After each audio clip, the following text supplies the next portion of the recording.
Thank you very much for inviting me.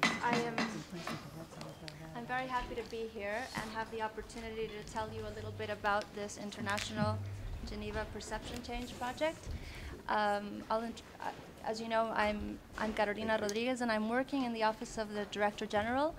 I came on board 6 months ago, so I've been doing my best to just get this project started and make a little bit of difference, as quickly as we can. As you know, the initial question we get is why this project? Why do we need to rebrand Geneva or the UN? And in essence, this is not really about just rebranding. It's about changing perceptions. It's about changing the perception of not only the UN, but of international Geneva as a whole. When Michael Muller came on board as Acting Director General at the beginning of this year, he was shocked to discover that there was not enough knowledge out there about the substance of the work that is being done in Geneva. He went to New York and he would meet with people, and he kind of assumed that a lot of people were just a lot more aware of what we're doing here, and he realized it's not the case.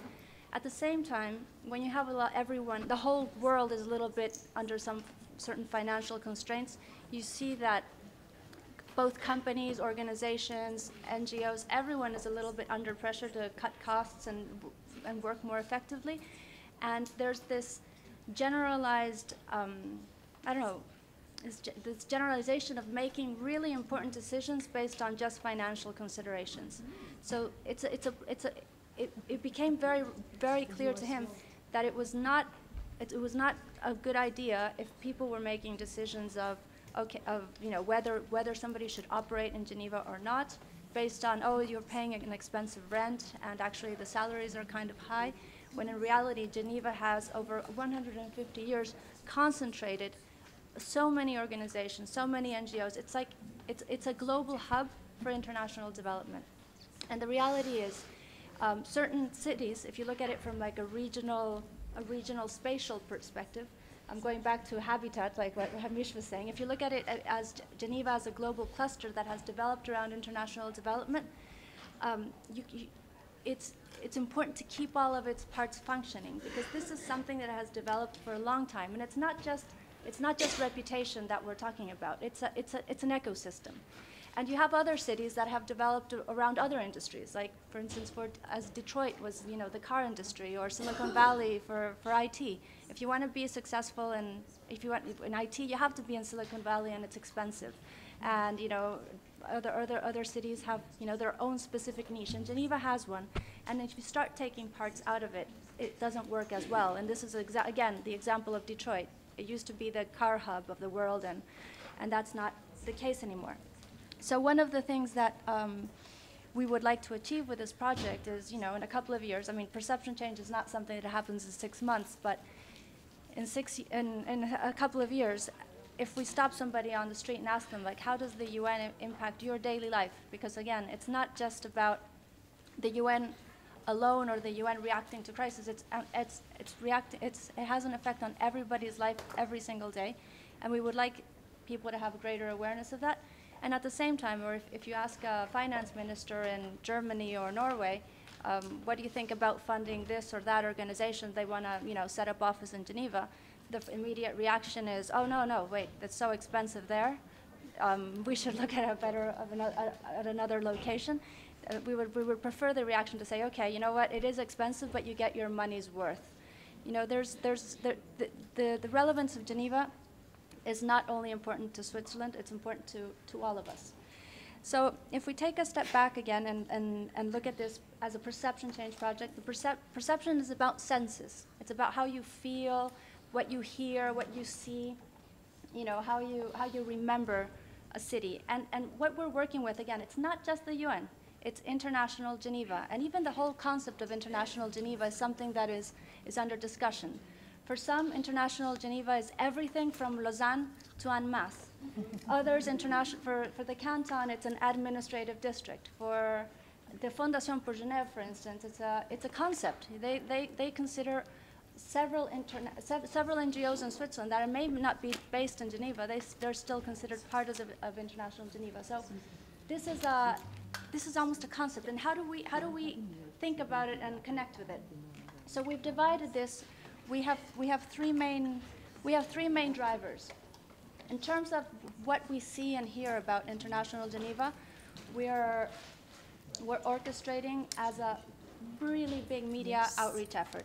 And this is targeting, of course, well, just to start off with, I mean, if you ask the Director General, he'll go, yes, we have to conquer the world. But we're starting with all of the main donor countries, which help sustain the whole ecosystem here. And the second category, the second avenue, is academic evidence, which is the thinking of International Geneva. We want, of course, we want everybody to have a better understanding of what is happening here, but we really want to target a very specific group of thinkers, which is academia. This is basically to generate a bigger critical mass of academic endorsement, third-party endorsement through academic studies. So we have initiated a partnership with the Graduate Institute to map out the research of the collective impact. Again, going back to this is not just about the UN. As organizations are pushed to justify their own impact, and they report on how many lives they're saving or how many, children they've vaccinated, they usually focus on their own impacts because they need to mobilize funds for their own purposes. But we would really like to have this, broader view of, okay, what is the collective impact? What is the combined impact? And then the third avenue of this project is related to personal experience. This is a really big mixed bag of initiatives.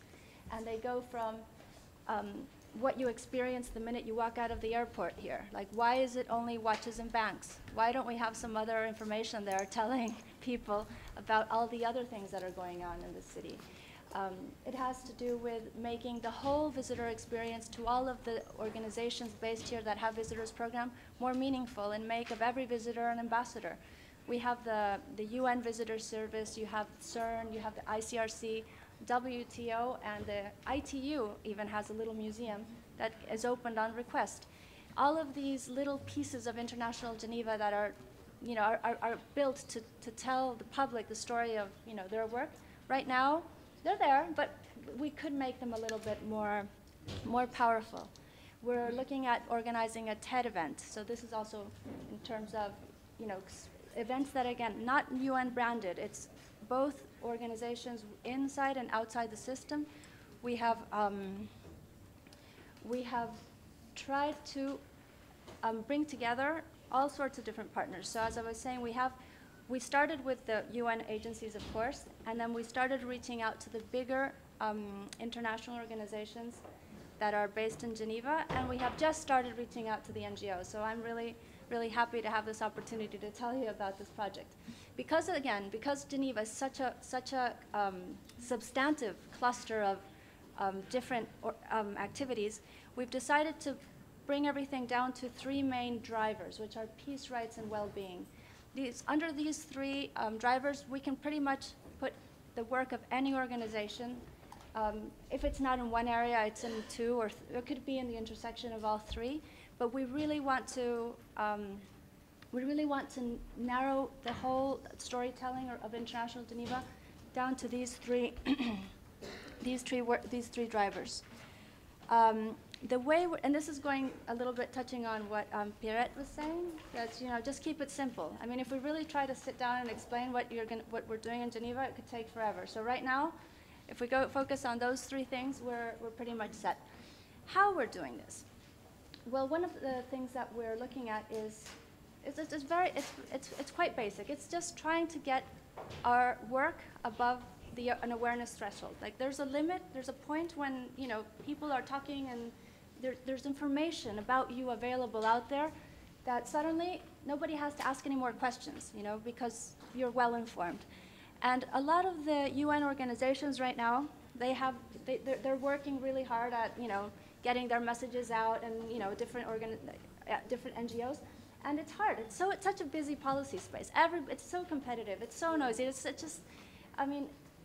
complicated to get known. I mean, if we look at this, we would imagine that if these were the visibility of different organizations, you have some organizations that, you know, everybody recognizes. You know, everyone knows that UNICEF works with kids. But there are other organizations here that, I even wrote it down, like, I don't know, International Union for the Protection of New Varieties of Plants. I mean, the work of this organization is involved every time you eat an apple. Like, they've patented the seeds and how the genetic, I mean, there's, the work of International Geneva is like involved in every single aspect of your life. Well, whoops, this went back. So we would, we really need to see how we repackage this. So the way we want to do this is with these three drivers, create a platform, a common platform, a collective platform that helps everyone get a little bit more visible. So, of course, the organizations that were well-known are going to still be well-known, but a lot of the organizations that don't have as much visibility will be a little bit more visible. Basically, if there's a better understanding of everything that's happening here, we will all benefit. So it's about creating this cushion, or this platform, if you will. And this is just using these different building blocks, which are different, you know, communication products. So we're meeting with editors, we're writing opinion pieces, we're getting people from International Geneva, from the Michael Muller and the different heads of agencies on TV or radio and talking, and we're creating a buzz. And again, going back to what Pierre was saying, this is something that if this were, you have to see this as like an inflatable mattress. We cannot stop. It has to be there all the time, you know, nonstop. It has, and we should, and this is the way that it'll actually start sticking in people's minds. Because if you do a one-off, which is what normally we do, because we don't have the capacity to be constantly, you know, going at it, we work really hard and try to get some visibility for the report, and then everybody goes home and like, oh, that was good, and then you're quiet for 3 months, and then you have another event. This is about orchestrating collective efforts, so we're all there, visible all the time. And of course, there's no reason, I mean, there's really no reason why all of these efforts shouldn't have a women's empowerment dimension to it. I mean, I really, really think that it's something we need to explore. So, in terms of, I mean, going back to what this session is about, you know, we're trying to get this collective visibility. So it's about breaking down a lot of silos, and I put this as it's not business as usual anymore, because this is one of the beauties of this project. It's based in the Office of the Director General, so we have a great access within the UN system, and we've been able to bring tons of partners together. We have now 51 organizations on board in these 6 months, but it's not just the UN. So we've broken down the silos between the UN organizations. We're breaking down the silos between non-UN and UN, and we want to continue in the spirit. You see, all of the things that we're doing are very inclusive, and it's because we realize that, I mean, this is something that we're all on the same boat here, and the challenges that we're going to be facing and the challenges that International Geneva works on a daily basis are pretty hard to solve, and they're not going to solve them on our own. So this is the way we need to make sure the system is set up. So if we manage to create a network and explain how we're working together and how, you know, everyone is actually involved, and this is a collective effort, we have a lot better chance of resolving these issues. I mean, if we look at the SDGs that are coming up next year, Geneva is pretty much going to be a place where governments are going to come asking for solutions and answers, and it's really important that everyone understands that Geneva, International Geneva, is well equipped to provide these answers, because it has the expertise and it has the networks, but it's kind of like, it's not as visible as it should be. One of the, again, going back to this realization that we can't do this together, we would welcome everyone coming on board on our campaigns, which have to do with the impact of International Geneva and what Geneva means to you, and how Geneva affects every person's life almost every day. If we look at just running briefly through what we've done these 6 months, we have We have these 50 partners that have joined us. We've created a new network, and again, this is a network that we meet every week in these agenda-setting workshops, where we try to orchestrate our outreach. Very quickly, we try to orchestrate our outreach. Again, if we looked at all of the organizations in International Geneva as an orchestra, and some of them have a big instrument and know how to play, others have a triangle, this is about doing music together.